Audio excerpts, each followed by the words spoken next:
Mambo vipi mtazamaji wa Njozi TV, na hii ni Njozi TV. Kama bado hujasubscribe, like, share, bila kusahau kucomment. Bana, ripoti ya mkaguzi mkuu wa serikali ya Tanzania CAG imebaini makadirio yasiyo sahihi ya gharama za ujenzi wa uwanja wa AFCON jijini Arusha, ikiwemo udhaifu katika majadiliano ya zabuni ya uwanja huu ambako utatumika kuandaa michuano ya AFCON mwaka 2027. Kulingana na CAG Charles Kitere, ripoti yake imebaini mapungufu katika ununuzi mradi ujenzi wa uwanja huo. Akiwasilisha ripoti yake ya mwaka wa fedha 24 mwaka 2025 kwa Rais Samia Suluhu Hassan Machi 30, 2026 jijini Dar es Salaam, Kitere alisema kuwa mradi huo ulikadiriwa kugharimu shilingi bilioni 187, lakini ulisainiwa kwa kiasi cha shilingi bilioni 338.5, sawa na ongezeko la 81%. Ujenzi wa uwanja wa Arusha ulianza Machi 2024, ukitarajiwa kuingiza mashabiki 30 wakati wa fainali za michuano ya AFCON 2027 zinazoandaliwa kwa pamoja na Tanzania, Kenya na Uganda.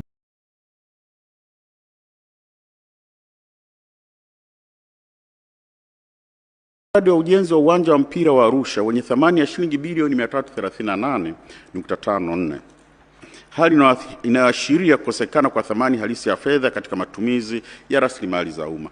Kwanza, kulikuwa na tofauti kubwa kati ya makadirio na thamani ya mkataba, ambapo mradi ulikadiriwa kugharimu shilingi bilioni 187, lakini ulisainiwa kwa shilingi bilioni 338.54, sawa na ongezeko la 81%.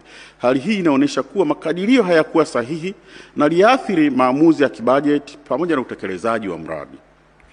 Pia, mkandarasi alipatikana kwa njia ya mzabuni mmoja, yani single source, kwa kisingizio cha dharura bila kuwepo ushahidi wa hali hiyo. Hii iliondoa ushindani ambapo ungeweza kuhakikisha upatikanaji wa bei nafuu na kulinda maslahi ya serikali. Tatu, majadiliano ya zabuni yalifanyika kwa udhaifu, ambapo sehemu kubwa ya vipengele vilivyojadiliwa havikuwa vimeidhinishwa na wigo wa kazi kwenye mpango wa majadiliano, na wigo wa kazi ulipunguzwa bila kupunguza gharama ipasavyo. Aidha, gharama zisizo halali ikiwemo shilingi bilioni 3.27 za gharama za zabuni zilijumuishwa katika mkataba na kubebwa na serikali. Kwa ujumla, Mheshimiwa Rais, hali hii inaonyesha udhaifu katika upangaji wa miradi, uteuzi wa kandarasi na usimamizi wa majadiliano na mikataba. Udhaifu unaweza kusababisha matumizi yasiyo na tija na kukosekana kwa thamani halisi ya fedha za umma. Napendekeza Wizara ya Habari, Utamaduni, Sanaa na Michezo iimarishe usimamizi wa ununuzi kwa kuhakikisha makadirio yanayoaminika, matumizi sahihi ya njia za ununuzi na udhibiti madhubuti wa majadiliano na mabadiliko ya mikataba ili kulinda fedha za umma. Bana, hii ni Njozi TV. Kama bado hujasubscribe, like, share, bila kusahau kucomment. Mimi ni Gerald Wenga, GERALDWENGA.